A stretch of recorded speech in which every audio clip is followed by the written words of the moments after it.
Assalamualaikum warahmatullahi wabarakatuh. Nama saya Aldi Akbar dari kelas 10 I absen 5. Kali ini saya akan membuat video remedial tentang trigonometri. Materi pertama yang akan saya bahas adalah sudut istimewa. Sudut istimewa adalah sudut yang nilai perbandingan trigonometrinya dapat ditentukan secara langsung tanpa kalkulator menggunakan konsep segitiga siku-siku. Dan ini contoh soalnya. Soal yang pertama itu hitung nilai sin 30 derajat ditambah cos 60 derajat. Dikarenakan sin 30 dan cos 60 derajat itu nilainya sama, maka 1/2 ditambah 1/2 hasilnya sama dengan 1. Yang kedua, tangga 6 meter disandarkan ke tembok dengan sudut elevasi 60 derajat. Berapa tinggi tembok yang dicapai tangga? Jawabannya, sin 60 sama dengan depan per 6. Sin 60 berubah nilainya jadi 1/2 akar 3. Sama dengan tinggi dibagi 6. Yaitu hasilnya tinggi sama dengan 3 akar 3 meter. Oke, lanjut ke materi yang kedua, yaitu ada sudut berelasi. Penjelasannya menggunakan prinsip bahwa nilai trigonometri di kuadran lain yaitu 90 derajat hingga 360 derajat bisa dicari dengan menghubungkannya kembali ke kuadran 1. Kalau kuadran 1 itu semuanya positif. Kalau kuadran 2 hanya sin yang positif. Kalau kuadran 3 hanya tan yang positif dan kuadran 4 hanya cos yang positif. Dan berikut adalah contoh soalnya. Jadi, contoh soal pertama yaitu tentukan nilai cos dari 120 derajat. Karena 120 derajat itu di kuadran 2, maka cos sama dengan 180 dikurang 60 derajat. Kenapa cosnya bisa jadi negatif? Karena di kuadran 2 yang positifnya itu adalah sinus, sedangkan ini adalah cos, maka cosnya adalah negatif. Ya, karena nilainya cos 60 derajat, maka hasilnya yaitu minus 1/2. Soal nomor 2, tentukan nilai dari tan 225. 225 derajat itu ada di kuadran 3. Di kuadran 3 itu yang nilai plusnya tangan. Jadi di sini tangannya itu plus. Rumusnya jadi tan dalam kurung 180 derajat ditambah 45 derajat tutup kurung. Hasilnya adalah tan 45 derajat. Yang hasilnya itu adalah 1. Masuk ke materi yang ketiga, yaitu sudut negatif. Sudut negatif dalam trigonometri adalah sudut yang diukur searah jarum jam dari sumbu X positif, berlawanan dengan konvensi, dan sudut positif yang berputar berlawanan arah jarum jam. Nilainya kurang dari 0 derajat dan biasanya terletak pada kuadran 4 jika berada di antara 0 derajat dan 90 derajat. Rumusnya yaitu jika sin dalam kurung minus A, dia akan berubah menjadi minus sin dalam kurung A.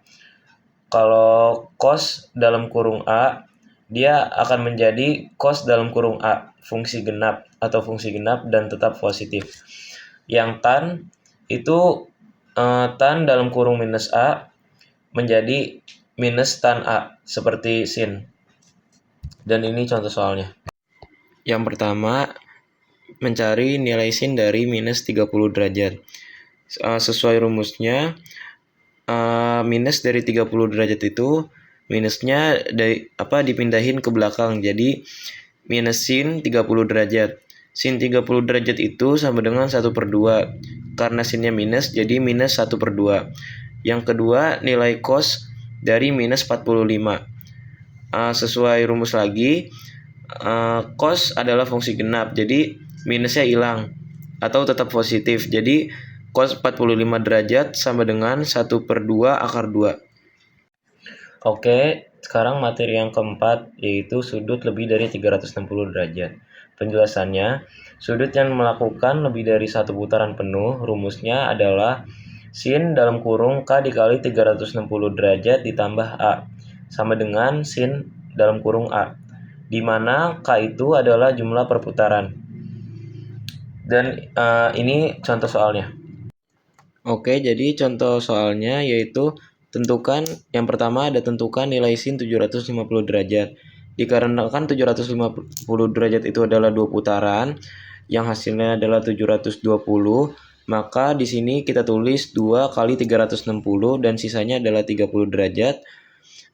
Jadi ditulis tambah 30 derajat, yaitu hasilnya menjadi sin 30 derajat sama dengan 1/2. Yang kedua, tentukan nilai cos 420 derajat. Karena 420 derajat itu adalah satu putaran, jadi kita tulis 1 dikali 360 derajat ditambah sisanya yaitu 60 derajat. Jadi hasilnya adalah cos 60 derajat. Cos 60 derajat adalah 1/2. Oke, jadi masuk ke materi yang terakhir. Sebelumnya mohon maaf ya teman-teman, ini kita ganti background, ganti baju, soalnya kita geser nih ke rumah Rizky. Soalnya kerjanya rame-rame. Oke, jadi kita masuk ke materi yang terakhir, yaitu soal di kehidupan sehari-hari. Yang pertama, soal pertama yaitu mengukur tinggi gedung. Soalnya, seorang anak yang tingginya 1,5 meter berdiri di depan sebuah gedung. Ia melihat puncak gedung dengan sudut elevasi 45 derajat. Jika jarak anak tersebut ke gedung adalah 20 meter, berapakah tinggi gedung tersebut? Oke, jadi di sini saya harus ngejelasin bahwa kita akan menggunakan rumus tan karena kita akan mencari sisi depan. Diketahui jarak samping adalah 20 cm. Sudut atau A adalah 45 derajat dan tinggi anak tersebut adalah 1,5 meter. Caranya, tan 45 sama dengan tinggi gedung di atas mata anak dibagi jarak. Tan 45 adalah 1. Tinggi gedung di atas anak belum diketahui, maka kita tulis X di sini dan jaraknya yaitu 20 cm. Jadi kita tulis 20. Lalu X-nya ini kita pindahin ke yang satu. Jadi X sama dengan 20 bagi 1 sama dengan 20. Jadi X sama dengan 20. Totalnya X ditambah tinggi anak. X-nya itu 20, tinggi anaknya itu 1,5 meter. Jadi 20 ditambah 1,5 meter, hasilnya adalah 21,5 meter. Lanjut ke soal yang kedua, menentukan panjang tangga. Seorang tukang listrik ingin memperbaiki lampu jalan. Ia menyandarkan tangga pada tiang lampu. Jika sudut yang terbentuk antara tangga dan tanah adalah 60 derajat dan jarak ujung bawah tangga ke tiang adalah 3 meter, berapakah panjang tangga tersebut? Oke, jadi di sini kita pakai rumus cos karena kita memiliki sisi samping dan mencari sisi miring. Diketahui jarak kaki tangga ke tiang adalah 3 meter. Sudutnya adalah 60 derajat. Caranya cos 60 sama dengan samping per miring. Cos 60 adalah nilainya adalah 1/2. Sampingnya adalah 3 meter dan miringnya adalah panjang tangga. Jadi kita balik nih. Panjang tangga, habis itu 1/2 nya itu dipindahin ke sini, jadi hasilnya dikali. Jadi panjang tangga sama dengan 3 dikali 2, yang itu hasilnya 6 meter. Oke, sekian video remedial dari saya. Jika ada kesalahan kata mohon maaf. Wabillahi taufiq wal hidayah. Wassalamualaikum warahmatullahi wabarakatuh.